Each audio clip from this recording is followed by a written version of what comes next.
some size issue thing that they were talking about. I understand. I understand that. I understand that. But I mean, So we're trying I mean, the way you ball, like you don't want to give up that size for balling out in that to. street ball. You need that size. I see you using that I am the posting Charles up. Barkley. I'm a Charles Barkley kind of player. I can't lose that edge. Hey, and I couldn't let this slip by because I know we're talking to a large group of people right now. But come on, man, give the Giants a Chicago Bears fan. Come on. Oh yeah, you got a problem with the Bears? Like that's an issue with. I mean, the Chicago Bears. I'm from Iowa, right? You get to choose. You either get the Bears, the Packers, the Vikings, the Chiefs. I went with the Bears, man. Yeah, but all our Super Bowl championships didn't do anything to convert you over to our side. All your Super Bowl championships. It's been like you act Yeah. like you've been just knocking them out dead. You had like one. You had a one championship in the last since Bavaro, right?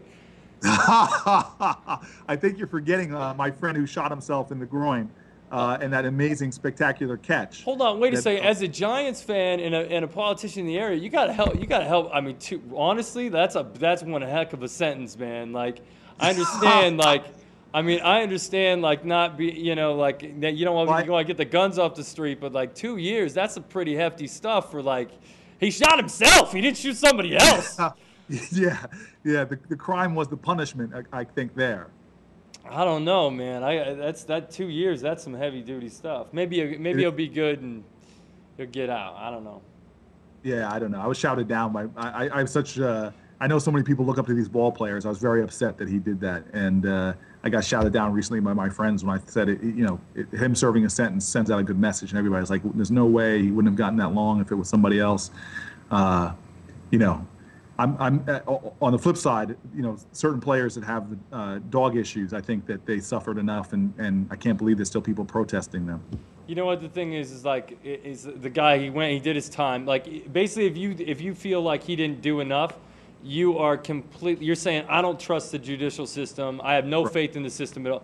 The guy went, he served his time. It's like let's get it done. And when Plax is done with his 2 years and he joins the Chicago Bears and he's catching passes, I'm gonna be perfectly happy with that as well.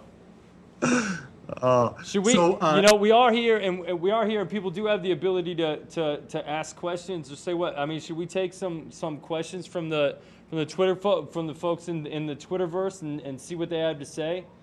I would love to do that. The Bears sucked, so that's the first one. I'm proud of that person.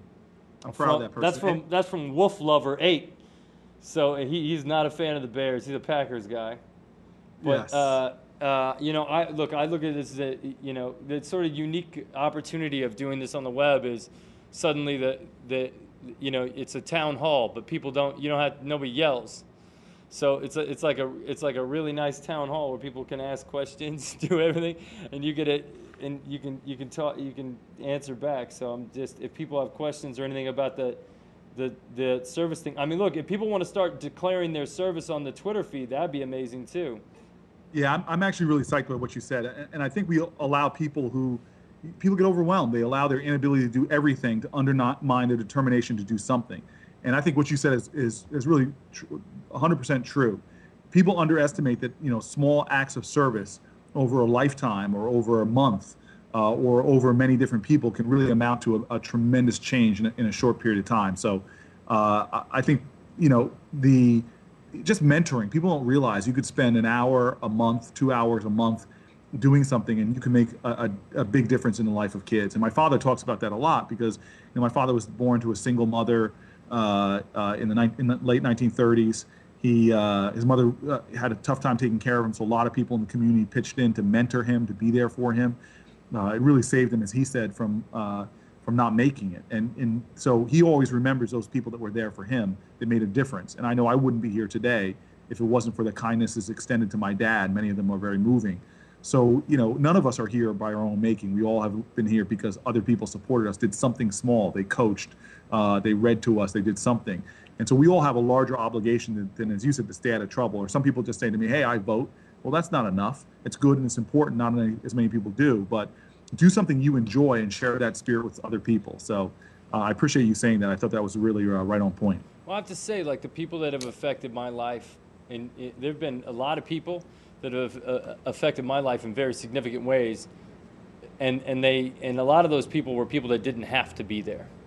Right. And you know, there was, you know, it's like your parents, like you're expected to be there. You're supposed to be there when you're parent.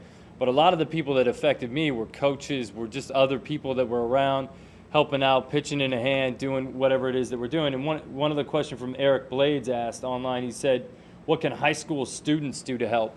And yeah, you know, the amazing thing about having high school students, you got a whole group. So if you can get your class and you can get 30 kids to go out in the community and do a project, like all of a sudden you can make enormous impact in a minute. And you know, once again, you can go straight to serve.org. You can actually put in whatever it is. I mean, maybe it's around a science class, and so you put in science, and maybe it'll kick out some different options. I mean, there's so many community service projects that are existing out there. There's so many ways to help. Even if it's just going to a local, you know, homeless shelter and serving food, like that's an easy thing. My girls that are in high school, they actually have part of their curriculum is going out into the community and doing community service.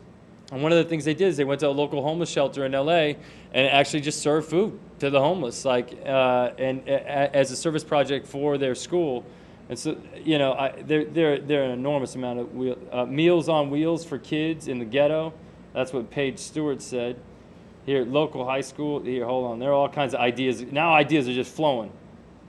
Yeah, when I went to go see the Oprah show, and she gave $1,000 to everybody in the audience to do something. And so I asked my friends to leverage it up, and we ended up buying all these books from Scholastic Books for our school here in Newark.